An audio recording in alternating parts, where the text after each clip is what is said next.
ายดีสวัสดีท่านผู้ชมทุกคนผมกับพวกเราทำมาโรยเลยกลับมาเป็นรายการที่เล่นสบายๆสาราบุมีคุณภาพบ่ได้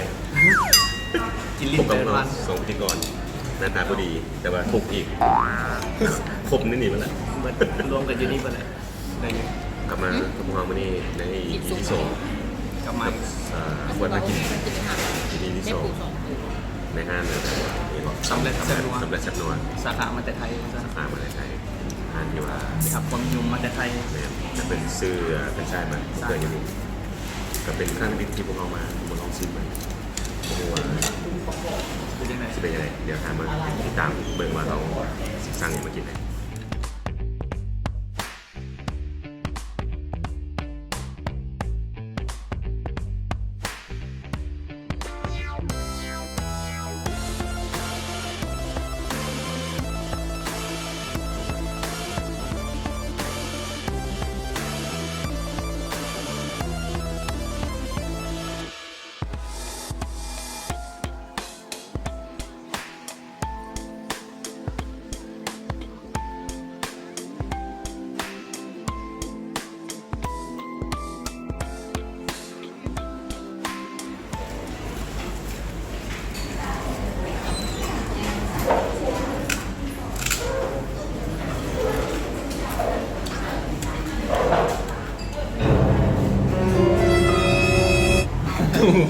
นึกว่ามันจะกุน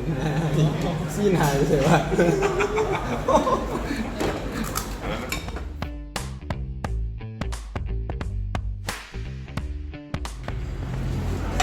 ไก่เน้นๆจมูกเน้นๆจมูกจะพูดว่าในปีกไก่นี่เขามาส่วนไหนเขามาบนพวกเงาไก่หนังไก่ทุย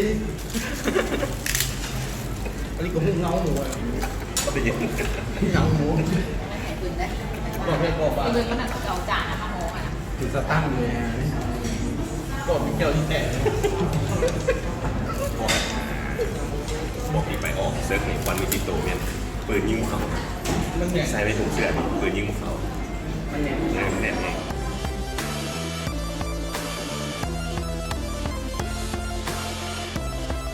จะตำนี่แหละอาทิตย์นี้ก็ยังกินตำอยู่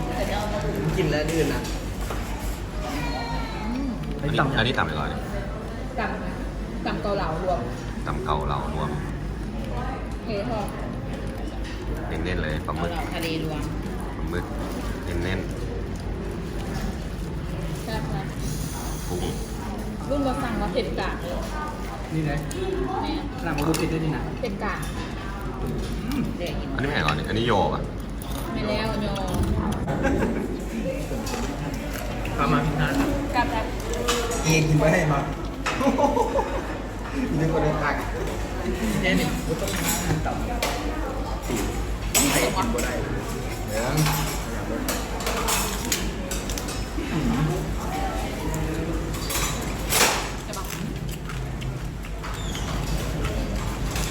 เห็นใจดิเด็ดแซ่บเลยแซ่บแดงแล้วค่ะไม่เหมย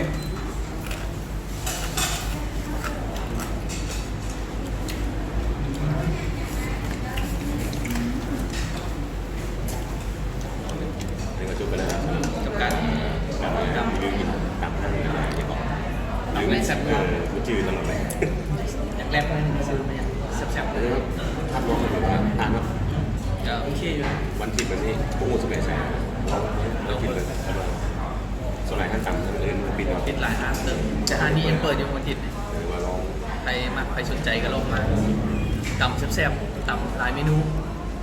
แล้วแต่คนมาสั่งได้เบิร์ดทหารเขาขายทุกวันหรือว่ามาเข้าปีนี้สองเขาได้ผู้สนับสนุนแล้วก็แฟนกับผู้ติดตามผู้กดซับให้ทุกคนก็ถือเป็นผู้สนับสนุนราคาของเราเบิ้งเลยเด้อกั้นใจกันเบิ้งเลยเด้อคิดดิตำอีกแล้วยังตำด้วยเข้าอาทิตย์นี้กันเอาไว้ทันซับเมื่อไหร่จะเป็นอะไรเป็นเทปพิเศษเนาะเอาไว้ทันซับครับอย่าลืมซับสไครต์เลยทำที่ตามเราตื่นกดไลค์กดแชร์มาเลยเป็นกำลังใจให้พวกเราเลยสำ รับ แล้วนี่นะจบเพียงเท่านี้เนาะ